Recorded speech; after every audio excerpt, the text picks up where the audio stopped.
Excelentísimas e ilustrísimas autoridades, señoras y señores, como presidente de Nueva Economía Forum tengo el placer de darles la bienvenida al Foro Salud que organizamos con el mecenazgo de Vidafarma. Hoy tenemos la satisfacción de recibir como ponente de esta tribuna a don Faustino Blanco, secretario general de Sanidad y Consumo.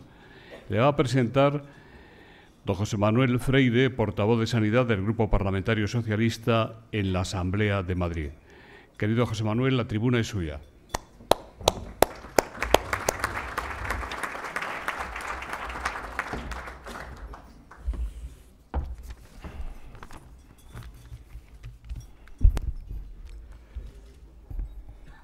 Buenos días a todos.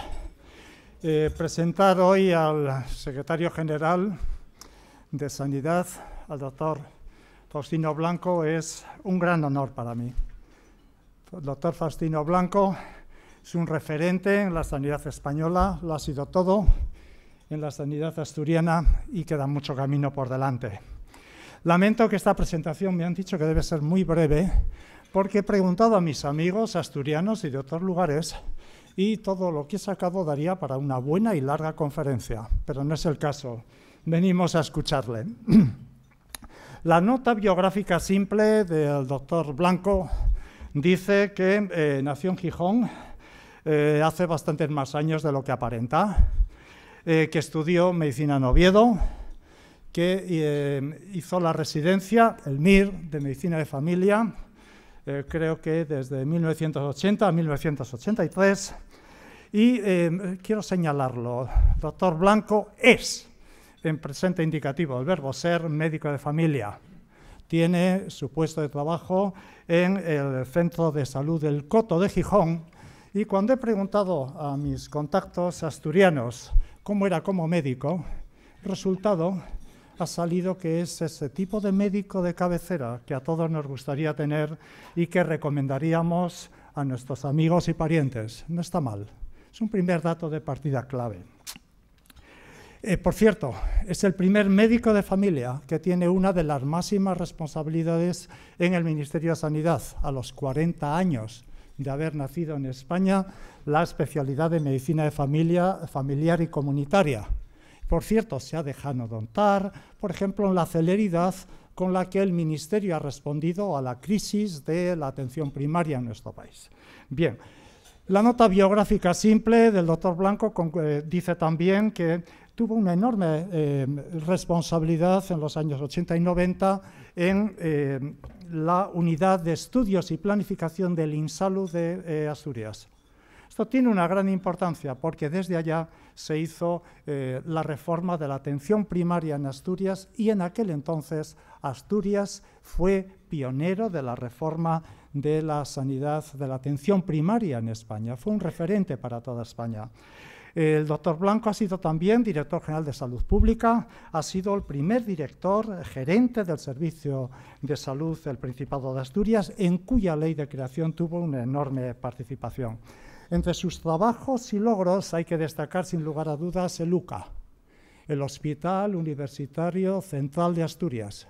Resultado, un alumbramiento difícil para juntar en uno 3 hospitales de una larga tradición y además en un edificio nuevo, complejo, caro. Hoy debe ser un orgullo para él y para todos los asturianos que este hospital sea uno de los mejores hospitales de España. Finalmente, porque hay muchas más cosas, es de destacar que el doctor Blanco fue consejero de Sanidad de Asturias en la legislatura de 2012 a 2015.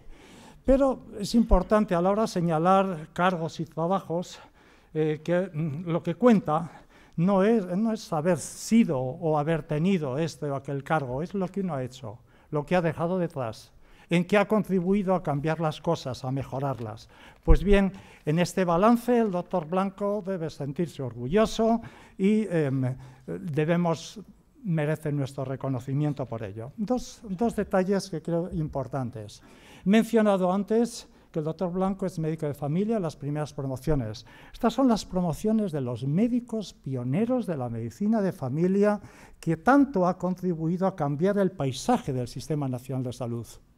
Fueron los que iniciaron la reforma, los que la hicieron posible, de aquel decreto 138 de 1984, luego la Ley General de Sanidad, y este es un aspecto clave de la trayectoria profesional del doctor Blanco. Pero hay otro. Aparte de su trabajo del Gabinete de Estudios y Planificación, un médico de familia es médico de familia, pero también de salud comunitaria. Y es en este aspecto en el que la trayectoria del doctor Blanco conecta con la salud pública, con la política. Y llegado a este punto de comentar esta su otra dimensión, es inevitable recordar y citar al gran Rudolf Virchow, o sea, su famosa frase de que la medicina es una ciencia social y la política no es sino medicina a gran escala. Esto es una de esas reflexiones que sin duda alguna ha condicionado la trayectoria del doctor Blanco, como ha condicionado la de tantos médicos que nos hemos involucrado por la sanidad pública o en la política más general. No es casualidad que Rudolf Virchow sea el santo patrono de los médicos de salud pública, pero también de los médicos clínicos con inquietudes sociales. Este compromiso es el que le llevó a la militancia en el Partido Socialista, una militancia en la que ha destacado como dirigente, creo que durante 8 años estuvo en la ejecutiva de los socialistas asturianos, y a toda una trayectoria de trabajo. Finalmente quiero comentar 2 aspectos de lo que ha sido el trabajo del doctor Blanco como consejero de Sanidad. Le tocó ser consejero de Sanidad en una época difícil y mala, la época de los recortes, la época de la austeridad, la época del Real Decreto 16-2012. Pero como consejero de Sanidad hizo un enorme montón de cosas.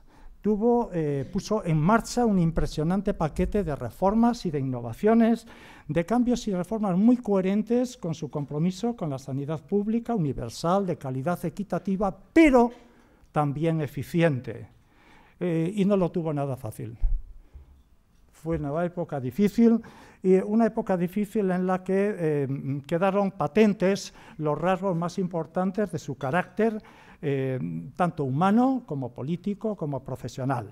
Son rasgos de un político íntegro, de un político inteligente, con ideas y convicciones, firme en sus principios y valores, pero muy abierto a los medios y los instrumentos para hacerlo realidad, innovador y atento a lo que sucede aquí en España y fuera. Todas las gentes con las que he hablado me han destacado que la fortaleza del carácter del doctor Blanco para hacer lo que hay que hacer cuando lo hay que hacer. Y ello a costa de las consecuencias que ello puede tener.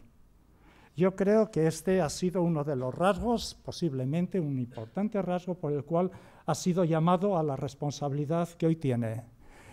Una responsabilidad en la cual, desgraciadamente, llega con muy poco tiempo, pero tiene mucho que contar para ahora y, sobre todo, para los tiempos que vendrán tras las elecciones. Muchas gracias por tu trayectoria. Tienes la palabra y aquí estamos para escucharte.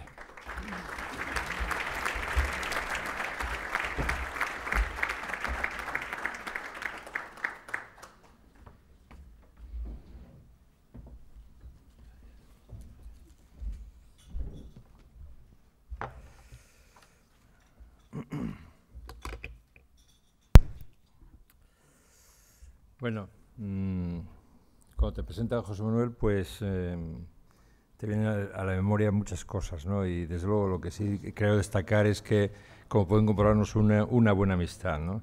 También probablemente coincidimos en algunos de los aspectos de carácter, ¿no? Es un hombre muy trabajador, también muy constante, con una enorme trayectoria, y yo me quiero parecer a él en todo caso, no otra cosa, ¿no? Y por lo tanto, José Manuel, te lo agradezco mucho. Me has puesto en una situación casi que me sonroja, me ruboriza, y por lo tanto no se crean todo, es producto de ese afecto que nos une y que seguramente le hace llegar a tantas altas cotas de reflexión en torno a la persona. Gracias. Bueno, en primer lugar, agradecer este desayuno organizado por Nueva Economía Forum, donde hoy tengo la oportunidad de compartir con ustedes mi aproximación al momento de nuestro sistema sanitario y cuál va a ser su orientación, o podría ser su orientación estratégica en el futuro. Tengo que agradecer, lógicamente, al nuevo Fórum Económico por la invitación, porque es una oportunidad que no se puede desaprovechar. Es mi responsabilidad estar aquí y aquí estoy con ustedes. Por lo tanto, gracias por esta invitación. En España, el Sistema Nacional de Salud es un mecanismo que hace efectivo el derecho de la población a la protección de la salud. Un derecho ciudadano básico, garantizado en la mayoría de los textos constitucionales europeos y también en el artículo 43 de la Constitución española. Junto con los servicios sociales y la educación, la sanidad conforma el pilar básico del estado del bienestar sobre el que se asientan el resto de derechos ciudadanos.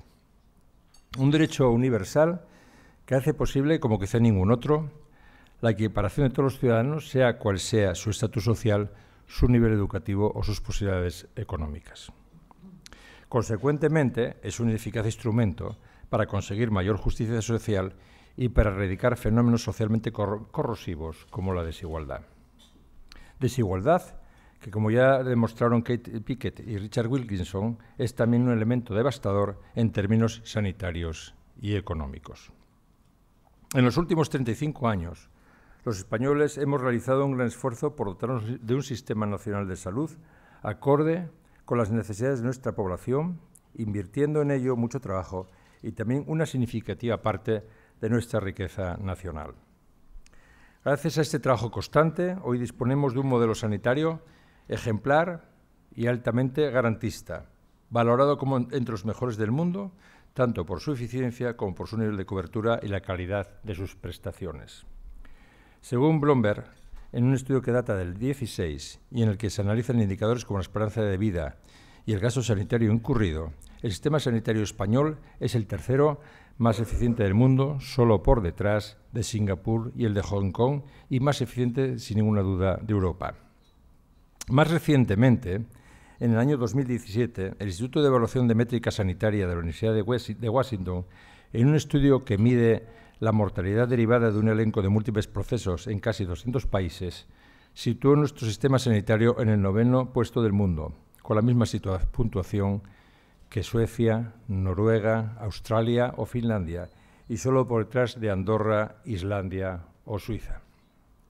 Pero lejos de ser conformistas, debemos hacer un ejercicio crítico y comprender que nuestro sistema también tiene aspectos, muchos, que es necesario actualizar. Desde la Ley General de Sanidad del 86, la provisión de servicios sanitarios públicos en España ha respondido a un modelo universalista, al servicio, sin duda, para mejorar la calidad de vida de todos los ciudadanos, y ha sido un verdadero motor económico, generador de riqueza en este país. Es cierto, sin embargo, que en estos años ha habido periodos de tiempo, afortunadamente superados, en los que de las políticas sanitarias ansiosas por encontrar medidas que surtieran efectos mágicos o inmediatos, sufrieron una intensa involución escondiéndose en criterios meramente coyunturales. En estos años, con la excusa de la crisis económica, un gobierno conservador en España copió un modelo de inspiración neoliberal fracasado en latitudes próximas. Pues todo el énfasis en la reducción del gasto público sanitario se puso olvidándose de los ciudadanos, especialmente los más desfavorecidos, que fueron los que con mayor intensidad sufrieron los efectos de los recortes en el gasto sanitario. De seguir en esa senda, en nombre de la estabilidad presupuestaria, el gasto sanitario público hubiera entrado en una dinámica insostenible, siendo claramente ideológico el intentar situarlo en torno al 5,59% del PIB. Un dato relevante: entre 2009 y 2016 el gasto sanitario público se redujo en un 5,7%. En el mismo periodo, la economía creció 3,7%. En ese periodo, el porcentaje del gasto sanitario público sobre el PIB pasó de estar en el 6,5% a situarse en el 5,9%. Lo que revela que por primera vez en la historia reciente de la contracción constante del gasto sanitario público, más allá del efecto de la crisis económica, cuya recuperación empezó a manifestarse a partir de los años 2013-2014. La política de recortes, las barreras en el acceso a la sanidad, la reducción del catálogo de prestaciones y de la inversión, que también afectó, y muy seriamente, a la investigación, y los ajustes de personal explican esa contracción del gasto. Los recortes también impactaron, y de forma muy notable, en el capítulo farmacéutico y en la desinversión de tecnología sanitaria, dos sectores clave en la provisión de bienes en el sistema. A modo de ejemplo, más del 60% de los equipos radiológicos instalados en España tienen una antigüedad mayor de 10 años y solo el 13% tienen menos de 5 años. Así también podríamos hablar de los TAC o de los mamógrafos. Estas políticas de luces cortas, por cierto, no analizadas con sus efectos en el Sistema Nacional de Salud, obviaron que la sostenibilidad financiera de la sanidad pública solo es posible si la gestión sanitaria se realiza bajo parámetros de eficiencia y coste-efectividad y apostando por la innovación. Durante estos años, la falta de cobertura para una parte de la población, la reducción de las prestaciones y la modificación y aumento de copagos dieron lugar a un desplazamiento efectivo de la demanda de servicios sanitarios hacia proveedores privados. Bajo este esquema aumentó la desigualdad, se evidenció la fragmentación social y se comprometieron los principios de igualdad, solidaridad y justicia social que informan nuestra Constitución. Sin embargo, lo cierto es que la mayor parte de nuestra historia reciente, y también tras la recuperación de derechos propiciada por el Real Decreto Ley 7/2018, de 27 de julio sobre acceso universal al Sistema Nacional de Salud, los españoles hemos podido gozar de un sistema sanitario público y universal. Un sistema alejado de esquemas meramente mercantilistas, basado en una cobertura de gran calidad a toda la población y que se financia mediante impuestos. Un sistema redistribuidor de la renta y solidario entre los ciudadanos, como reconocen los informes europeos sobre el impacto del sistema sanitario en la reducción de desigualdades. Este modelo tendremos que revalidarlo en las próximas convocatorias electorales y decidir si se quiere un sistema universal o volvemos a un sistema de aseguramiento excluyente.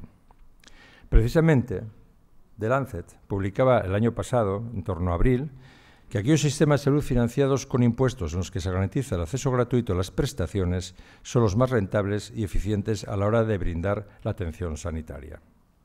En nuestro modelo, el Estado juega un papel preponderante no solo en la financiación del sistema y en la definición legal de lo que se puede determinar como núcleo básico del derecho a la protección a la salud. El Estado tiene también un papel importante en la correcta planificación del sistema sanitario y en la provisión y coordinación de los servicios de salud territoriales que tiene atribuida la gestión sanitaria.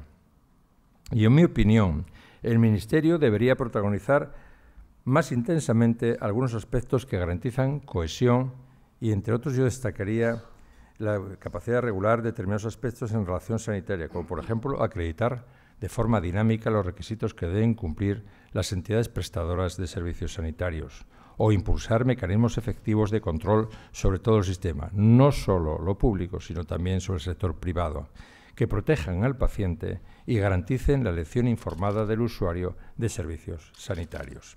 Y hoy estableciendo un espacio permanente donde relacionarse con el sector privado, escuchar también sus expectativas e inquietudes y valorar sus recomendaciones. Materias como la verificación de la cualificación de los profesionales sanitarios que atienden a los pacientes se están ya trabajando y es esperable que pronto esté disponible la consulta del registro de profesiones sanitarias. Pero existen otros aspectos como, por ejemplo, el control de la calidad de las prestaciones dispensadas por los distintos proveedores o la revisión de las formas de colaboración público-privada que tienen mejor encaje en este país, en la que el Estado debe siempre tener presencia. No es ocioso recordar aquí que el discurso conservador sobre la supuesta mayor eficiencia de la gestión privada también se ha tratado de imponer en estos años en España, pese a ser claramente discutible. Indudablemente el ciudadano, cuando padece alguna enfermedad grave o un manejo de una patología compleja, sigue eligiendo la sanidad pública. Y permítame en este sentido algún dato oficial. Casi 5 millones de ciudadanos, 4.800.000 y pico, recibieron el alta en algún hospital de España en el año 2017. Según los datos que ha publicado el INE, sus características son sustancialmente diferentes en el sector público y en el sector privado. La proporción de ingresos por cáncer o enfermedades cardiovasculares como ejemplo, son las dos causan muertes importantes, el 30% de los 400.000 que se producen todos los años, es mayor en los centros que dependen de la sanidad pública, lo que indica que atienden proporcionalmente a enfermos más graves y más complejos y cuyo tratamiento es más costoso. En concreto, las altas por tumores suponen el 10,23% en la pública frente al 7,53% en la privada. Para las enfermedades cardiovasculares la proporción es de 13,98, prácticamente 14, a 8,90 en la privada. En resumen, los hospitales públicos dedican sus esfuerzos en mayor proporción a las enfermedades más graves y de mayor complejidad, que causan más defunciones y mayor coste que lo que ocurre en los centros privados. En lo que casi no hay diferencia es en la estancia media por ingreso hospitalario. Esos casi 5 millones que decía antes de personas ingresadas acumularon entre todos más de 36 millones de estancias. Los que fueron a hospital público estuvieron 7,4 días de media ingresados. Los que fueron al privado, 7,8 días de media. Este dato, a pesar de la potencial diferencia en complejidad y del mayor peso de la cronicidad en el sistema español, se nota que es diferente. Mejor tomar, en todo caso, referencia histórica y comparar realidades diferentes. Si hacemos un ejercicio cooperativo con otros sistemas sanitarios basados en el aseguramiento privado, y permítame que recurra al caso paradigmático de los Estados Unidos, podemos deducir que estos modelos son mucho menos eficientes y más injustos. Grandes grupos de población quedan sin cobertura al no poder pagar las cuotas de los seguros privados. Y además, gastan prácticamente el doble que los sistemas universalistas en proporcionar una asistencia sanitaria que no alcanza a cubrir lo que precisan sus ciudadanos. Según datos de la OCDE obtenidos del estudio Health at a Glance en 2017, con datos cerrados a 2015, la suma del gasto sanitario público y privado en términos de PIB fue en Estados Unidos del 17,2% de su PIB, mientras que en España fue del 9% del PIB, justo en la media o por debajo de la media de los países de la OCDE. Por el contrario, la población protegida en nuestro país por el Sistema Nacional de Salud fue superior al 99%, mientras que en Estados Unidos solo el 35% de la población tiene cobertura sanitaria pública. Otro dato interesante. En España el gasto sanitario público supone el 71%, mientras que en Estados Unidos este porcentaje solo es del 50%. Por su parte, en España el peso del seguro netamente privado supone aproximadamente el 5% del gasto sanitario total, mientras que esa cifra en Estados Unidos sube hasta el 35%. No obstante, en este ejercicio de análisis crítico sobre a dónde nos llevó la política actual, también se puede comprobar cómo en el 2015 los hogares españoles financiaron con dinero de su bolsillo hasta el 24% del gasto sanitario total, por encima de la media de OCDE, que se sitúa en el 20%.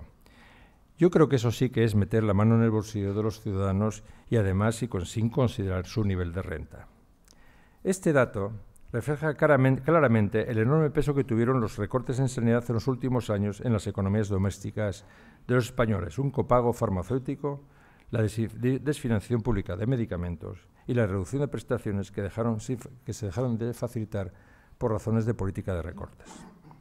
Siendo esto evidente, sin embargo, más dañino incluso que los efectos de los recortes ha sido la incapacidad misma de los responsables sanitarios para proponer las reformas estratégicas que tanto necesita nuestro Sistema Nacional de Salud.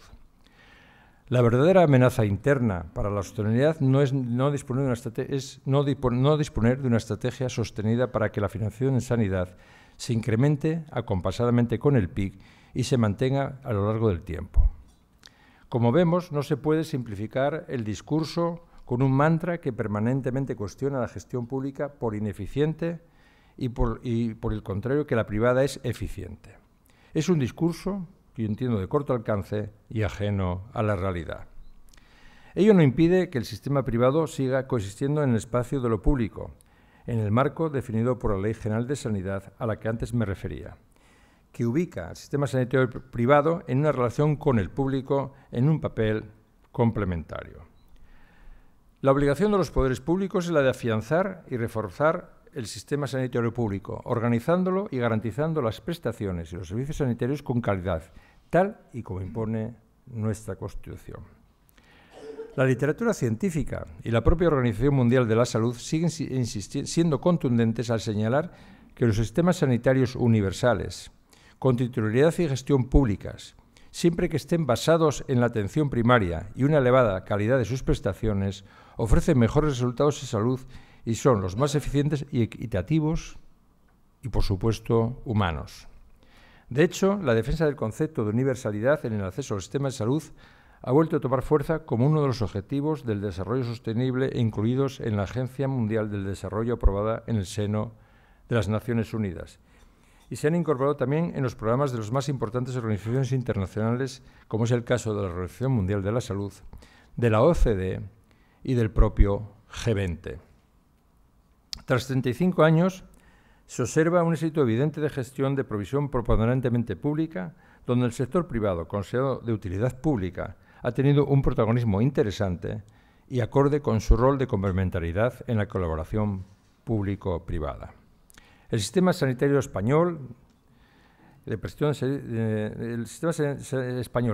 de servicios sanitarios públicos, determinado por la ordenación territorial derivada de la organización del Estado en comunidades autónomas y reconocidos estándares de calidad comprobada, ha demostrado sobradamente su eficiencia siendo gestionado por instituciones, sin embargo, netamente públicas. También la propia legislación sanitaria prevé que allí donde los servicios públicos de salud no pueden desplegar toda su funcionalidad, el sector privado debe participar con una actividad reconocible en el sistema sanitario público, como he dicho, de modo complementario y a veces incluso sustitutorio, ¿por qué no? Y esto a través de una vinculación, lógicamente, más sólida, contribuyendo así a ampliar el nivel de vínculo entre las empresas españolas. Señoras y señores, el sector sanitario en su conjunto contribuye decisivamente al desarrollo económico de nuestro país. Y esto también es una realidad. Y me gustaría compartir con ustedes algunas reflexiones sobre cómo podemos beneficiarnos todos como sociedad y como nación si sabemos orientar adecuadamente nuestros esfuerzos. Nuestro Sistema Nacional de Salud necesita transformarse, resituarse para poder enfrentar con garantía de éxito los retos que tenemos planteados, tales como abordar factores como el envejecimiento de la población y la mayor complejidad de las enfermedades crónicas. O dos, reducir la variabilidad en la práctica clínica, trabajar en los resultados y en las inequidades en el acceso a las prestaciones. Mejorar los determinantes sociales de la salud y evitar el incremento de las desigualdades entre regiones.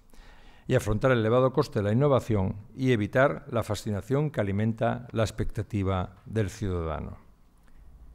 Inevitablemente, para conseguir estos objetivos tenemos que adaptar nuestro modelo de servicios, pasando del actual, centrado en el hospital, a otro sistema de atención más avanzado, cooperativo y horizontal, basado en la evidencia y en el valor.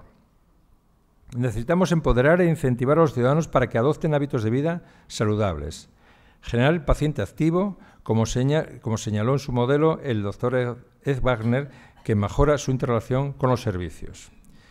Todo ello exige implicar a los profesionales en dicha transformación, a través de su compromiso efectivo, dotándoles de herramientas que les ayuden en su trabajo y con reconocimiento en su más amplia acepción al mismo.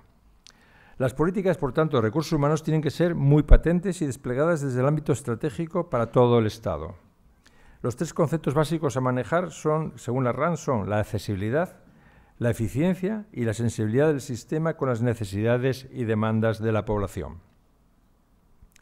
La idea central es la eficiencia, y muy ligada a la eficiencia surge el concepto de valor, como referencia clave para que asocia el sistema sanitario con su destinatario, en este caso con el paciente como centro del proceso de salud. La introducción de nuevos productos y servicios basados en el valor supone que los pacientes sean tenidos en cuenta en todo el proceso asistencial, no como sujetos pasivos, sino como verdaderos actores a la hora de tomar decisiones. Se supera así la hegemonía de la denominada medicina basada en la evidencia para, tal como define Brown, mejorarla con un plus, a través de la medicina basada en el valor. El valor que nos interesa a nosotros como sociedad no es el valor mercantilista, es el que relaciona los resultados obtenidos con el coste incurrido para obtener dichos resultados. El valor que nos interesa es el que conforma nuestra idea de eficiencia, no esa excepción economicista que a algunos alarma. Es evolucionar hacia la política orientada a la eficiencia social, donde los principios de calidad, equidad y justicia sean elementos esenciales para disponer de un buen sistema de salud. La experiencia de Suecia, líder mundial en medicina basada en el valor, pone límites sobre la medicina basada en el valor para la prestación de la asistencia médica y dice que debe aplicarse de forma selectiva. Ellos piensan que probablemente terminaremos con una mezcla de diferentes enfoques, pues hay ciertas condiciones de grupos de pacientes en los que funciona bien, en procedimientos, por supuesto, bien definidos, pero cuando se trata de enfermedades crónicas o el cuidado de personas con múltiples afecciones, creen que eso no va a funcionar tan bien y es necesario, por tanto, introducir algunos otros componentes. Esta idea de valor también tendrá que ser asumida por el sector privado, si no quiere quedarse en el mero comercializador de servicios. Los usuarios están cada vez más informados y proclives a valorar no solo el precio de las pólizas y de los servicios sanitarios que adquieren, sino, sobre todo, y más en cuando se habla de salud, a valorar la calidad de lo que adquieren y pedirán cada vez más garantías. Dentro de este enfoque, la investigación y la innovación juegan un papel preeminente en la sanidad y contribuyen, como ya les comenté, decisivamente al desarrollo económico de nuestro país.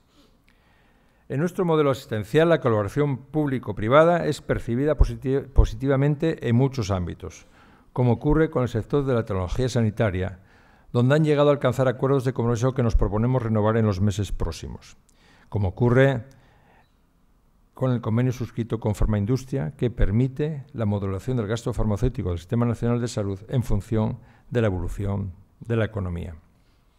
Otros ámbitos de colaboración público-privada se encuentran en sectores como el de las tecnologías sanitarias, la bioingeniería o los servicios complementarios que se precisan para el funcionamiento de las infraestructuras sanitarias. Hablamos de hostelería, limpieza, mantenimiento, ese largo, etcétera.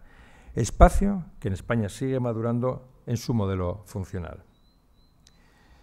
Y muy especialmente esta cooperación en el ámbito de la investigación. El Sistema Nacional de Salud es la principal estructura de nuestro país, aparte de la universidad, para el desarrollo de la investigación, la innovación y la generación de conocimiento que finalmente es susceptible de su traslado a la industria. Esta singular arquitectura, unida a la calidad de nuestro Sistema Nacional de Salud, es lo que permite que España sea el cuarto país del mundo en investigación biomédica, solo por detrás de Estados Unidos, Japón y China. Si hacemos referencia a las terapias celulares, estamos entre el segundo y el tercer lugar del mundo. Principal protagonista de esto es el Instituto de Salud Carlos III, organismo público de investigación dependiente funcionalmente del Ministerio de Sanidad, que tiene entre sus tareas el apoyo a la investigación biomédica y la gestión de la acción estratégica en salud, valioso instrumento para la promoción de la investigación, así como para el desarrollo de la innovación. El esfuerzo que realizamos para financiar la acción estratégica en salud es grande. Proviene mayoritariamente del Ministerio, desde donde transferimos cuantiosos fondos al ISI, en aplicación, por supuesto, de lo dispuesto en el célebre disposición adicional sexta del texto refundido de la Ley de Garantías y Uso Racional del Medicamento y Productos Sanitarios. Pero todo este esfuerzo financiero, incluso siendo relevante, no es suficiente cuando nos referimos a la salud. Hoy día los sistemas sanitarios se están enfrentando ya a un enorme reto que supone el avance de las nuevas tecnologías, la irrupción de medicamentos y tecnologías innovadoras, que si bien ofrecen tratamientos a enfermedades para las que hasta ahora no teníamos respuesta, requieren de una financiación muy elevada. Hoy día garantizar el acceso equitativo de los pacientes a la innovación, logrando simultáneamente mantener equilibrio financiero, constituye quizá el mayor de los desafíos que afronta nuestro Ministerio de Sanidad, y un ejemplo de ello, y claro, es el tema de las CAR-T o la nueva farmacopea biológica.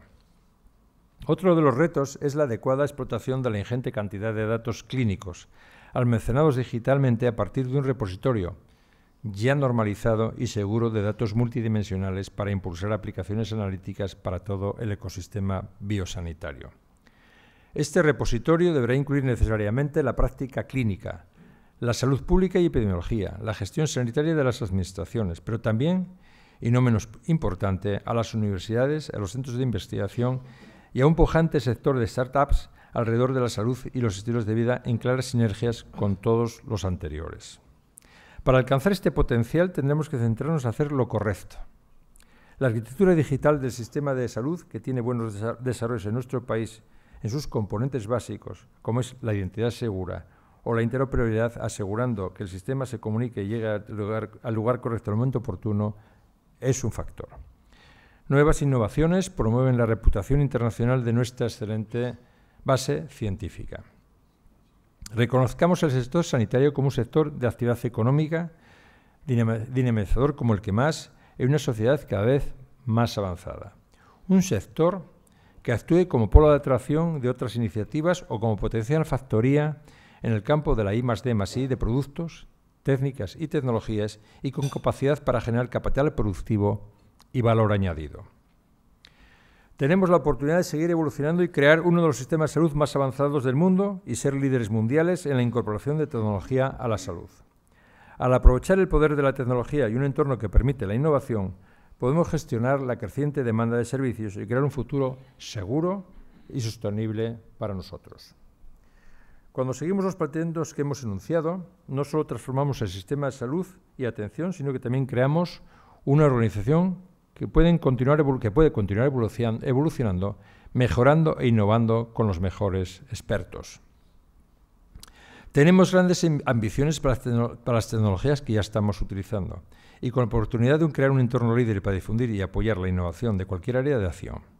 Y nunca deberíamos olvidar en este contexto que estamos trabajando bien y considerando a los ciudadanos. No tenemos todas las respuestas en este reto, pero es de esperar una relación abierta con personas e instituciones para intentar esta idea de país avanzado y con una vocación bien definida en relación al conocimiento. En este tipo de evidencias es donde podemos estar todos, en un ilusionante proyecto país. Iniciativas semejantes ya se han puesto en marcha en varios países. China, Finlandia o Israel son algunos de los referentes. También debemos avanzar en modelos de compra pública innovadora, en compartir la responsabilidad a la hora de adquirir e incrementar el compromiso a la hora de instalar y fijar criterios que permitan compartir riesgos, pero también los beneficios. A nadie se le escapa que si el Sistema Nacional de Salud no es viable económicamente, su capacidad para financiar nuevas tecnologías o nuevos medicamentos quedará mermada. Y ello repercutirá negativamente no solo en la esperanza de vida y en la salud de los españoles, sino también y muy significativamente en el tejido industrial relacionado con el sector sanitario y con los servicios accesorios. Estamos convencidos de que en el actual desarrollo tecnológico de la sociedad, nuestra experiencia en innovación, la implantación de la Big Data sanitaria, las redes de altas capacidades desplegadas, el empuje de la universidad y de la alta potencialidad de las empresas tecnológicas afincadas en España, es factible diseñar un recorrido conjunto en innovación altamente beneficioso para el Sistema Nacional de Salud y para el conjunto del sector industrial y sanitario.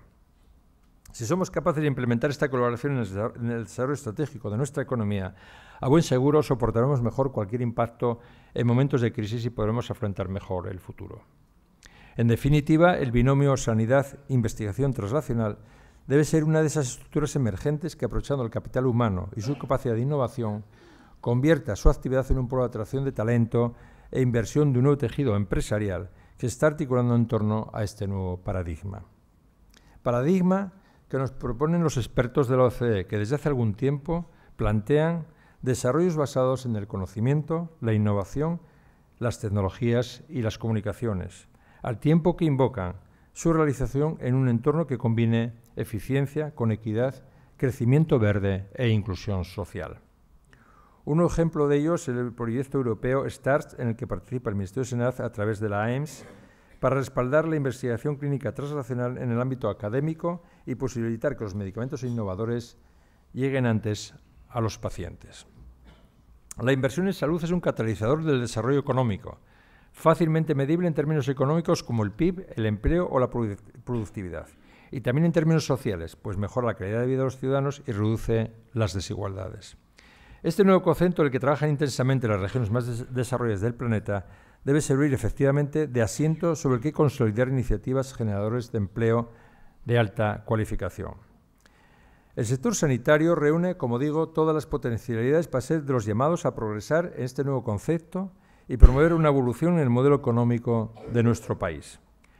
Las infraestructuras sanitarias deben de proponerse como factorías para el desarrollo de modelos de colaboración público-privada con la industria más avanzada y para el desarrollo del conocimiento, con el objetivo de generar ventajas competitivas que impulsen a todos en la búsqueda de soluciones en las que todos ganemos con el desarrollo de productos innovadores. Hemos de promover el encuentro con una nueva cultura empresarial que aún no está plenamente desarrollada en el mundo, pero que se mueve con facilidad hacia allí donde aparece conocimiento e innovación. Pero esto es algo que no se improvisa. Tendremos que desplegar esta concepción desde las instituciones públicas sanitarias y las privadas que añaden valor, desde la universidad y desde el mundo de la empresa. Si nuestra vocación es plantear un desarrollo inteligente y especializado en nuestro ámbito, esto es muy necesario. Y esto es lo que se llama una apuesta a país. Pues puede que parezca singular para nuestra cultura, pero es una oportunidad real si queremos mejorar la economía del conocimiento a la vez que los determinantes de la vida, sociales de la vida de las personas, la salud de las poblaciones y nuestra salud social. Contribuyamos a convertir este país en un referente internacional biosanitario. Participemos, dejemos a un lado la política rasa. No nos descolguemos del futuro, rebelémonos contra la frustración cainita que en ocasiones nos domina. No para complacer a nadie, sino para ganar en tranquilidad, para explorar proyectos reales vinculados a esa nueva economía del conocimiento, pensando en el interés de todos. Planteemos una relación proactiva entre la industria y los organismos públicos o privados, tratando de orientar la actividad de ambos también hacia el exterior y promoviendo alianzas que favorezcan la transferencia tecnológica con otros centros internacionales de interés en el área de la salud y del conocimiento global. Nos posicionaríamos en campos tan afines como son los nuevos materiales, la electromedicina, la óptica, la biotecnología, el material sanitario, electrónica en general, sistemas inteligentes, instrumentación, componentes, textil, limpieza, catering, seguros, seguridad, urbanismo, construcción, energía, medio ambiente y otros. Otros también no menos importantes, como consultoría de desarrollo de sistemas de salud y sociales o un largo etcétera que podíamos aquí imaginar entre todos. Esta visión nos permitirá ganar en ilusión y estabilidad en esta nueva modernidad líquida que también definía Zygmunt Bauman, llena de incertidumbres y cambiante. En definitiva, nos permitiría asegurar un futuro estable, desarrollar la economía del conocimiento en nuestro país y, por la parte que me corresponde como responsable de la sanidad pública, mejorar el Sistema Nacional de Salud manteniendo su equilibrio financiero. También debemos reparar en lo que es una década de moderación será y que está suponiendo para nosotros de seguir en esa senda una baja moral para los profesionales sanitarios y para todos los vinculados con el sistema de salud. Y como consecuencia puede llevarnos a la pérdida de talento que no nos podemos permitir. Ya voy terminando. La estrategia a largo plazo necesita asegurar dos fortalezas: retener el talento e incorporar una visión de gestión integrada, reconectando un verdadero sistema de servicios sanitarios y sociales que vinculados sostenga una arquitectura de la universalidad del Sistema Nacional de Salud, un modelo en el que reside la eficiencia del sistema de salud y además lo hace accesible, equitativo, efectivo y eficiente. La atención primaria de salud debe ser ese entorno capaz de afrontar las necesidades de salud y la atención diferencial de las poblaciones. Es preciso reversar la estructura de soporte entre salud pública, atención primaria y el ámbito local para rediseñar la gobernanza local. Todo ello, sumado al necesario liderazgo institucional del Ministerio en la Dirección Estratégica de la Salud, nos permitirá dar respuesta a tres preguntas trascendentales. ¿Qué Sistema Nacional de Salud queremos de aquí a 10 años? ¿Cómo llegar a conseguirlo? Y cómo generar ese espacio para la economía vinculada al conocimiento. A nosotros nos debe importar cómo dar respuesta a las exigencias de un modelo de servicios. Un modelo de servicios que lo entendemos corporativo, moderno y sólido en sus fuerzas técnicas, financieras y de organización. Un esquema organizacional del conjunto que debe asentar una razonable simplicidad y donde cada comunidad afronte su destino de modo específico, pero con los apoyos técnicos, financieros y de gestión horizontal por parte de ese nuevo modelo de servicios. Lo importante es que todo el mundo entienda la necesidad de crear una organización que aglutine a las partes para realizar aquellas actividades conjuntas que optimicen los resultados de todos frente a la situación individualizada. Habremos de realizar estudios con amplitud y profundidad sobre las características de nuestra organización de futuro, que manteniendo una línea de continuidad en sus valores, responda mejor a las exigencias de los tiempos. La modificación respecto al presente sería profunda, ya que por primera vez existiría una mejor respuesta del conjunto de las comunidades en la que poder abordar un diálogo que permita realizar las transformaciones precisas para responder con éxito a los cambios que la sociedad en su conjunto está experimentando. La gestión combinada, la actuación vertical ejercida por cada comunidad autónoma, con la horizontal realizada a través de la visión de conjunto, sería lo que impulse la puesta en marcha de políticas específicas y de aprovechamiento de las sinergias existentes para desarrollar este nuevo modelo con futuro. Un modelo que facilite la cohesión, la eficiencia y el dinamismo acompasado del conjunto. La vertebración compartida de ideas, objetivos, medios e intereses conformarían nuestro proyecto común. También los sistemas de salud privados deben afrontar cambios, pues su modelo organizativo responde a veces a esquema también pasado. Me consta también que lo están afrontando. La sanidad moderna y su complejidad hoy marcan nuevas exigencias para todos. Esta visión entiendo que permitiría ganar en ilusión y estabilidad a una nueva sociedad cambiante. Permitiría también ser bastante más optimistas al poder seguir disponiendo de un sistema sanitario de primer nivel y sostenible para muchos años. Y, en definitiva, y concluyo, nos permitiría asegurar un futuro estable, desarrollar la economía del conocimiento en nuestro país, tan reseñada aquí, y mejorar el Sistema Nacional de Salud, incrementando su evidente potencial de generar actividad económica, con importantes y beneficiosos efectos para toda la sociedad y también para el sector privado, fundamental en este reto. Y simplemente era lo que les quería comunicar. Gracias por estar ustedes aquí, gracias a todos los asistentes, gracias por el respeto y muchas gracias.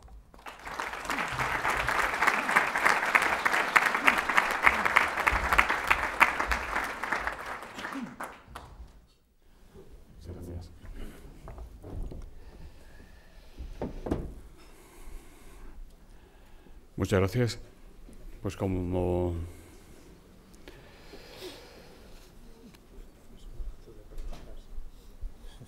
ve, tengo más de una pregunta.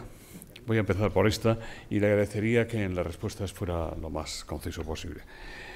Javier Ruiz Tagle, de Gaceta Médica, dice: el 4 de marzo tendrá lugar el último Consejo Interterritorial de la legislatura. ¿Qué orden del día propondrán a la comisión delegada?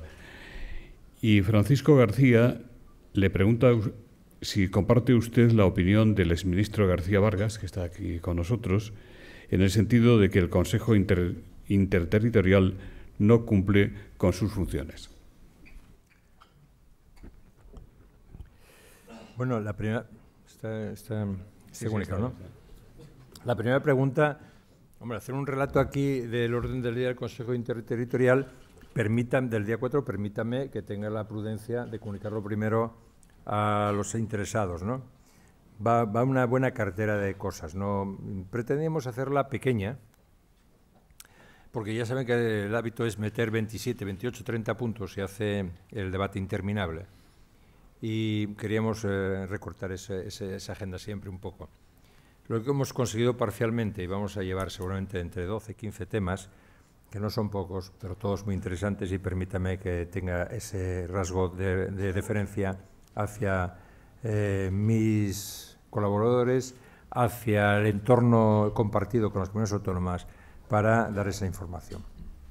En torno al comentario del exministro Vargas, que conozco sus reflexiones en torno a este tema, yo tengo que decirle una cosa, que el Sistema Nacional de Salud, el Consejo Interterritorial, en alguna medida está diseñado con este formato y en ese formato cumple con sus funciones. Otra cosa es si para el momento que estamos eso es suficiente, ¿no?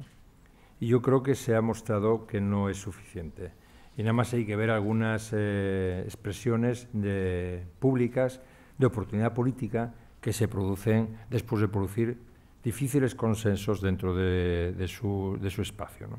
Y no quiero hacer más comentarios, pues lo último es lo que ha pasado en Canarias, que nosotros lamentamos mucho, porque si cuesta trabajo hacer consensos, los consensos se construyen aportando nuevas ideas en caso de que los veamos insuficientes, pero no haciendo unilateralmente expresiones públicas que a nada conducen, generan confusión y debilitan al conjunto. Por lo tanto, tenemos que hacer cosas ahí, ministro. Tenemos que hacer cosas ahí. Probablemente no sea este el momento político, como ustedes podrán comprender, pero debe ser uno de los retos que yo he apuntado. Yo creo que he señalado algunas ideas.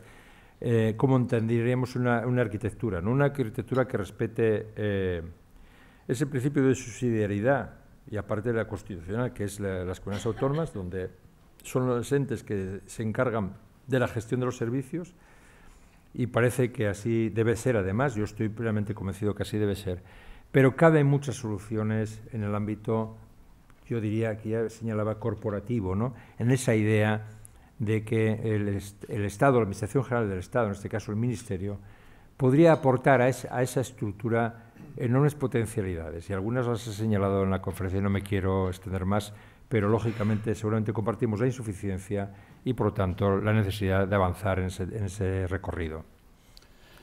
Tamara Lemos dice, con lo poco que queda de la legislatura, ¿tiene sentido que se constituya hoy el Consejo Asesor de Sanidad y Servicios, que estará presidido por don Pedro Sabando, el doctor Sabando, que precisamente presentó aquí en este mismo foro a la señora ministra? ¿Qué criterios han tenido en cuenta para la designación de los miembros de ese Consejo?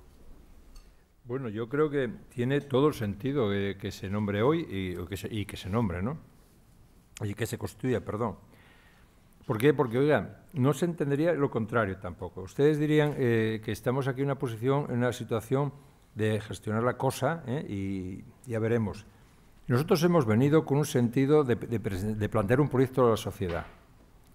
Y lo planteamos con una dimensión a largo plazo, y a medio y a corto.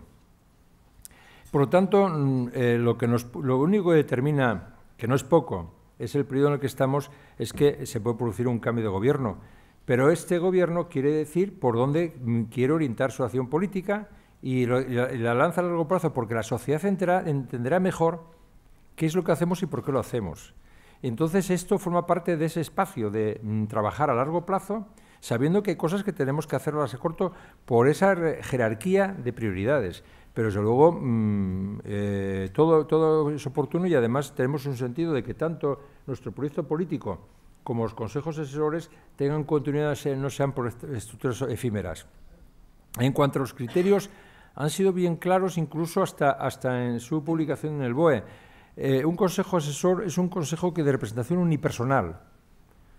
Se escogen, y es una competencia que tiene la ministra, se escogen a los que entienden son los mejores para aportar, desde una perspectiva plural, una visión de aspectos que el Ministerio le puedan preocupar y que quiera lanzar ideas hacia un consejo asesor para que las estudie y tenga retornos en la toma de decisiones. Y además lo hemos hecho con un principio que creo que es exigible a cualquier consejo asesor, que tenga una declaración de conflicto de intereses. Es la única forma de trabajar desde la posición personal y no vinculada a la representatividad. Porque la representatividad en la sociedad está establecida en múltiples maneras y ya tiene sus foros. Incluso la ministra, para no perder esa riqueza que puede ser la representatividad, no solo ha hecho el Consejo Asesor, sino ha hecho también un Consejo de las Profesiones y un Consejo de los Pacientes. Y, por lo tanto, creo que hemos generado entornos donde todos se pueden sentir bien identificados, independientemente de que ninguno representará intereses. O sea, no se entendería estar en un Consejo Asesor donde cada uno viniese a plantear de lo mío qué. Creo que sería una mala práctica, sentaría mal precedente y, desde luego, serviría para bien poco. Carlos Rodríguez, de El Global, dice, después de la convocatoria de elecciones, ¿en qué punto se encuentran las negociaciones con Farmaindustria, cuyo presidente está aquí con nosotros? ¿El pacto PIB está vigente o no? Una vez se disuelvan las Cortes, ¿podría un gobierno en funciones firmar un pacto de este tipo? Bueno, yo quiero recordar en primer lugar que no estamos en funciones todavía. Es un gobierno con plenos derechos, ¿eh? A ver hasta el 4 de marzo. Bueno, o 5. En fin, hasta después de las elecciones, exactamente. Otra cosa es que estará en funciones a partir del día 5 de marzo, era lo que quería decir. No es así. No es así, pero bueno, no quiero perderme en esos matices. Este es un gobierno en plenas funciones, por lo tanto, seguimos gobernando y que nadie se lo tome a broma, seguimos gobernando. Y tenemos propuestas políticas para hacer en ese tiempo sin ninguna duda.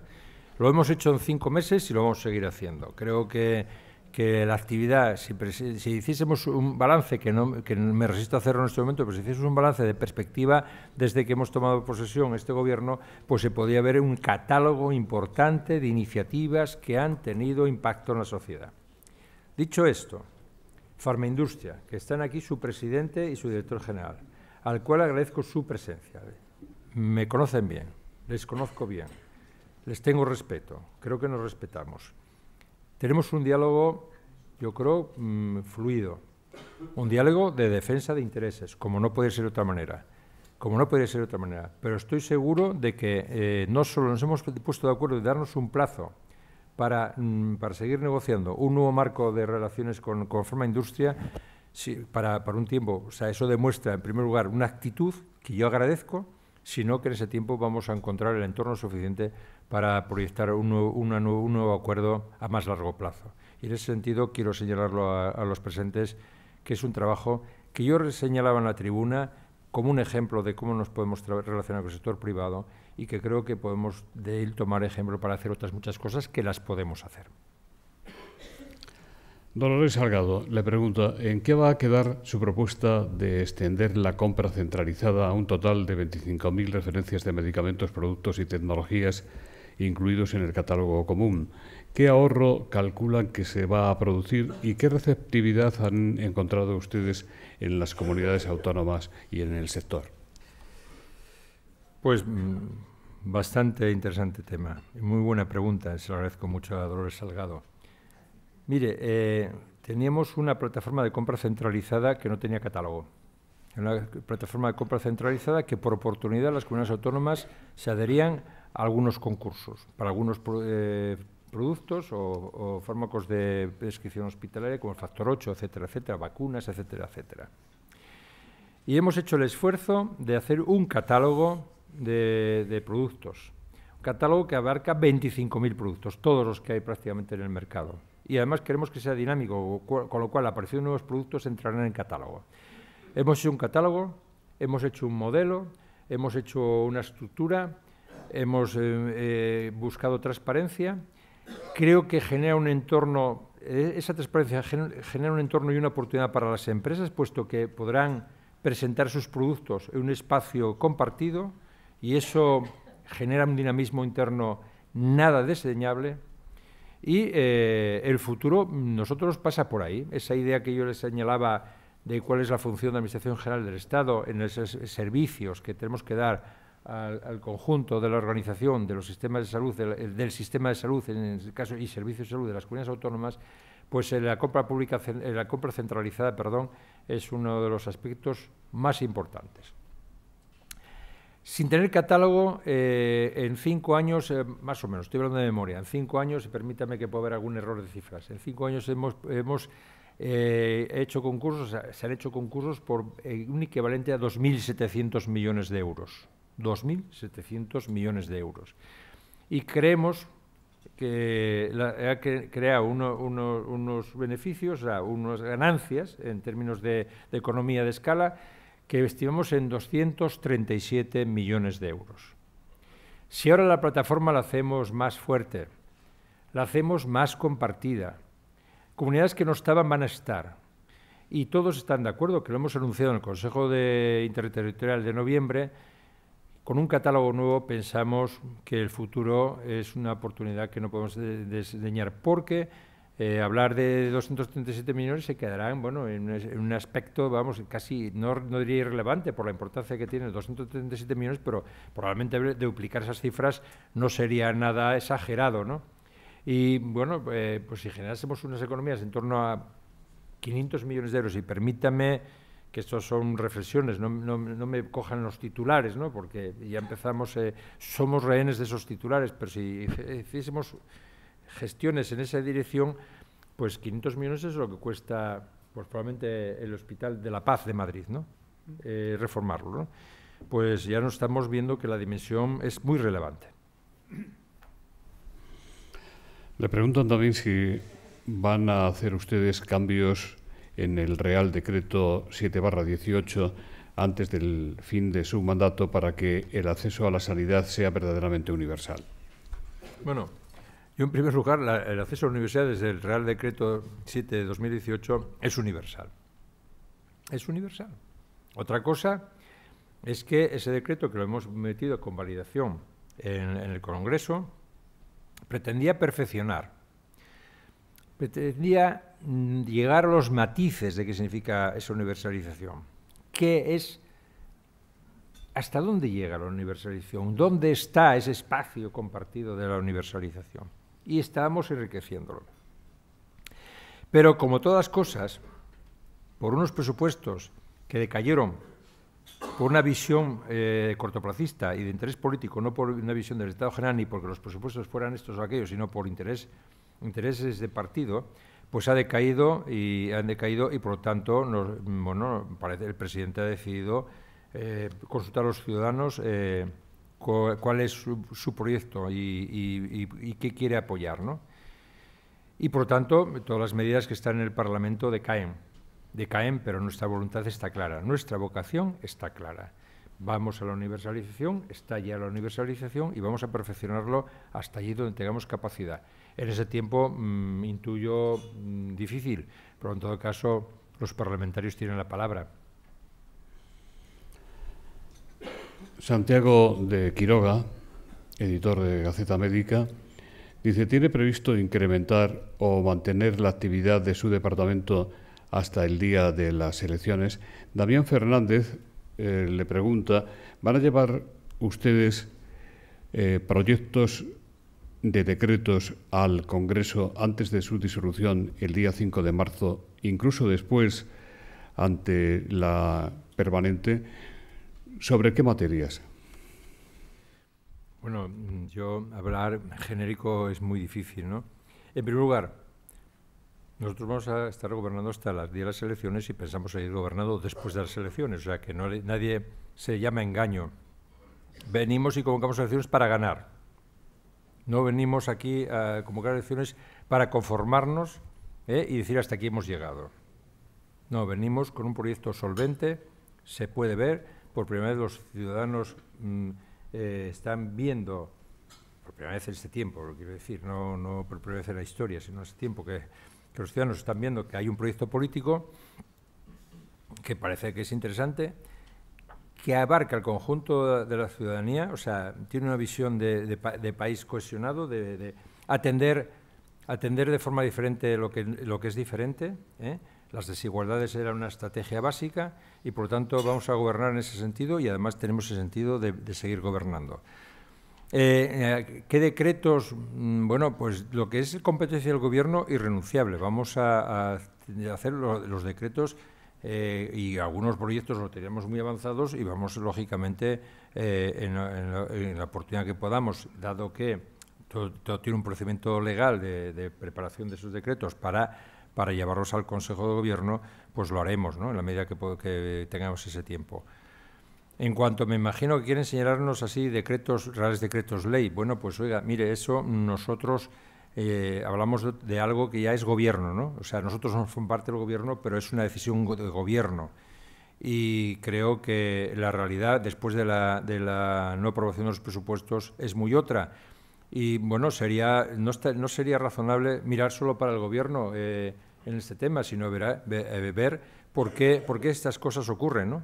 Y que cada uno tome nota de por qué ocurren esas cosas. Y algunas decaerán y otras intentaremos solventarlas para que tengan menos impacto, porque a nosotros lo que nos interesa es la situación de los ciudadanos.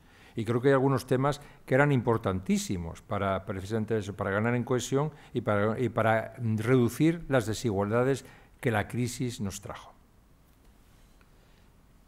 Diego Torres dice, ustedes pensaban convocar 50 plazas más para médicos residentes, MIR. ¿Van a mantenerse en ese propósito? Laura Martínez, presidenta del Consejo Estatal de Estudiantes de Medicina, dice, en tanto que la apertura de nuevas facultades de medicina en España no responde a necesidades educativas ni sanitarias reales, sino a intereses económicos privados y políticos, dice doña Laura, generando más egresados o graduados en medicina que aquellos que el Sistema Nacional de Salud puede sostener y conduciendo a la privatización y a la precariedad laboral, considera que el Ministerio de Sanidad debe contribuir de forma inmediata al freno de la apertura de facultades de medicina. Y Celestino Gamazo le pregunta si cree usted que deberían cerrarse facultades de medicina y que deberían abrirse en su lugar centros de enfermería. Casi una tesis sobre los temas, ¿no? Voy a empezar por lo primero, los MIR. Los MIR no hemos abierto 50 plazas. Nosotros hemos incrementado casi un 5% el número de plazas MIR. Casi en un 5%. Si había unas 8.000, el 5% echen en cuenta ustedes. Por lo tanto, hemos puesto en el sistema muchísimas más.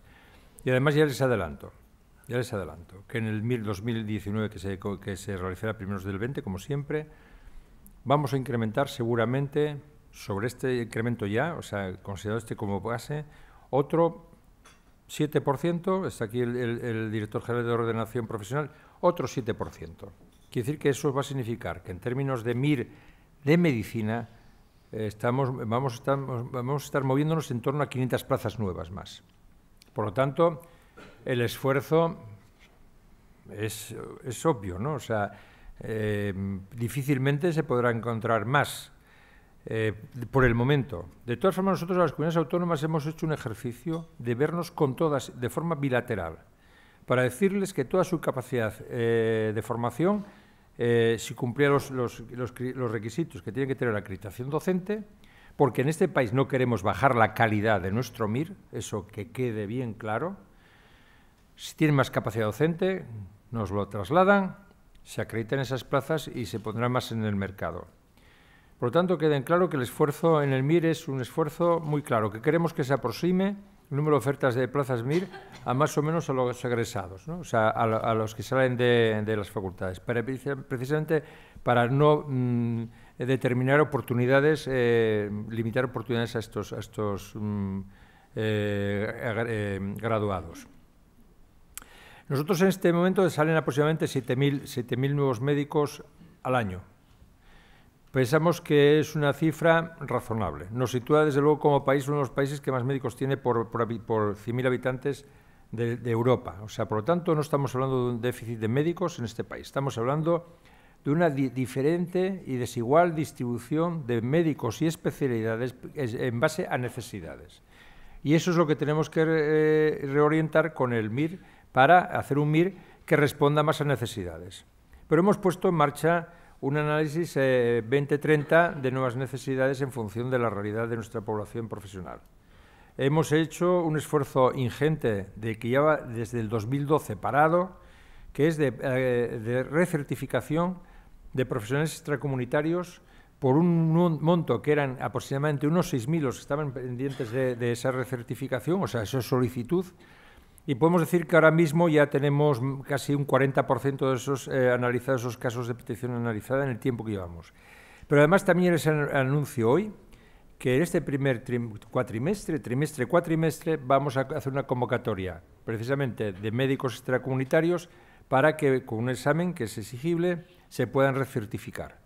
Por lo tanto, hemos puesto en el espacio público un conjunto de medidas que creo que viene a ordenar esa supuesta déficit de profesionales que ya les señalo que es una diferente y desigual distribución de los mismos en el conjunto del sistema. Sí es cierto que yo creo que no necesitamos más, por lo tanto no entiendo, pero es una competencia que no nos corresponde a nosotros. No entiendo que tengamos que seguir creciendo en oferta de facultades de medicina. Pero lo que sí es cierto y verdad es que lo que sí tenemos un déficit es de enfermería, y quiero recordarlo aquí también. Nosotros en médicos estamos en Europa en el quintil más avanzado en médicos por habitante. Estamos en el quintil de los más avanzados. Sin embargo, en enfermería estamos en el quintil de los más atrasados. Y, por lo tanto, está clarísimo que hablamos de médico por la fuerza de generación de opinión pública de un colectivo o de la percepción de la sociedad, del papel social que cada uno de los personajes representa. Pero, oiga, tenemos necesidades de enfermería. Es un colectivo fundamental. Mire, los hospitales, por no hablar de la atención primaria y de la atención comunitaria, porque ya es de suyo, o sea, todo el mundo lo reconoce, y cuando hablamos de los ciudadanos tiene un gran reconocimiento de esa enfermería comunitaria. Pero si hablamos de los hospitales, oiga, los hospitales son los que son y tienen la calidad que tienen, también y a lo mejor fundamentalmente por la función de la enfermería hospitalaria. Por lo tanto, yo las reivindico desde aquí, mi respeto absoluto, y tenemos que trabajar en ese sentido. Lamento que ya no tenemos tiempo para muchas más preguntas. Esta es la última. Ana Molinero, de SEFAD, dice: entre los principales retos de la sanidad del siglo XXI siempre se habla de la cronicidad y la atención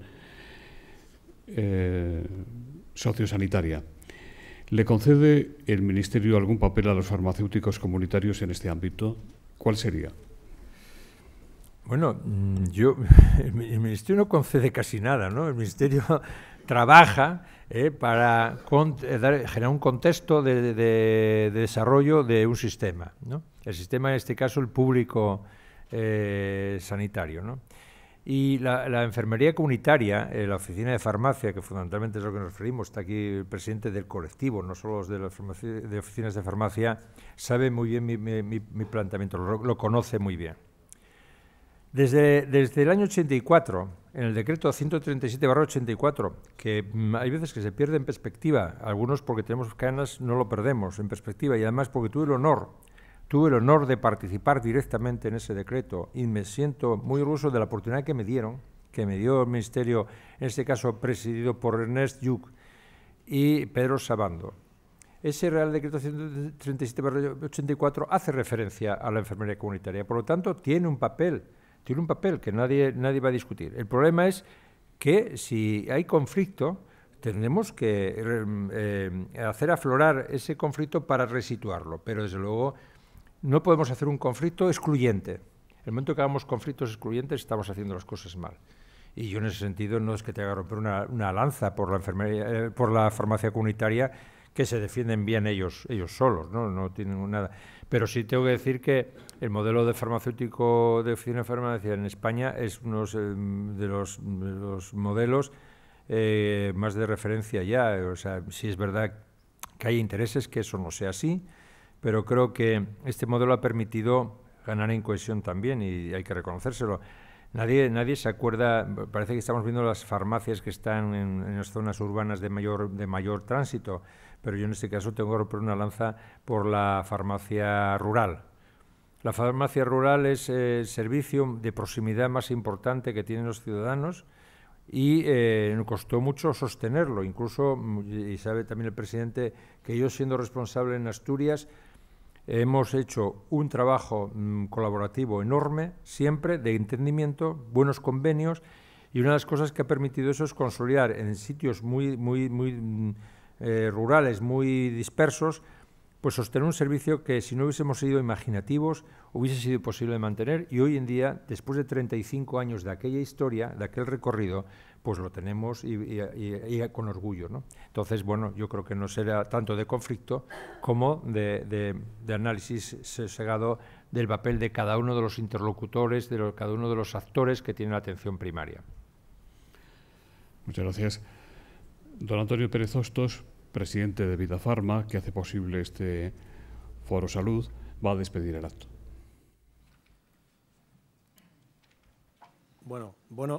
Buenos días a todos. Una vez que ha concluido esta tribuna, pues quisiera agradecer, pues primeramente al secretario general de Sanidad, a Faustino Blanco, por su participación y por su aportación a este foro, ¿no? Yo me quedaría, he tomado algunos puntos, pero creo que ha hablado ampliamente de la sanidad, pero me quedaría con unos puntos que me han llamado más la atención, ¿no? Como, por ejemplo, igualdad y cohesión en el sistema sanitario, importantísimo. La importancia de la innovación y de la tecnología, creo que también. El empoderamiento del paciente para su concienciación en la prevención, no solamente en la cura.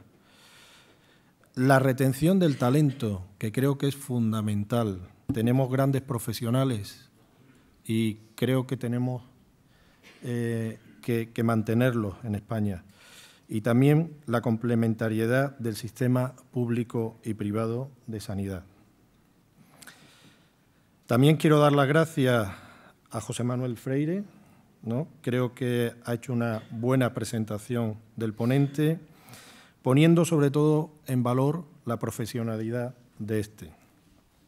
Por supuesto, darle las gracias a nuestro anfitrión y organizador, a Nueva Economía Forum y a su presidente, a José Luis, y por supuesto, y como no, pues daros las gracias por vuestra presencia a todos vosotros, ¿no? y por vuestra participación.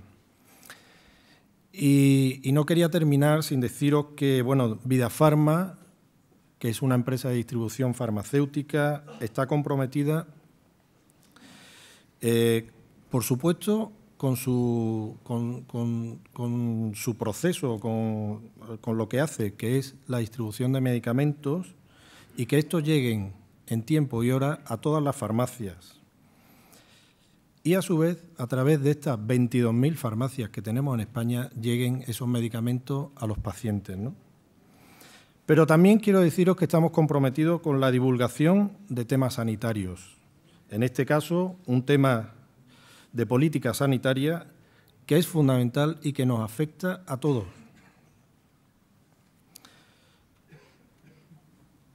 Tanto distribución como farmacia somos parte muy importante en la sostenibilidad de nuestro sistema sanitario.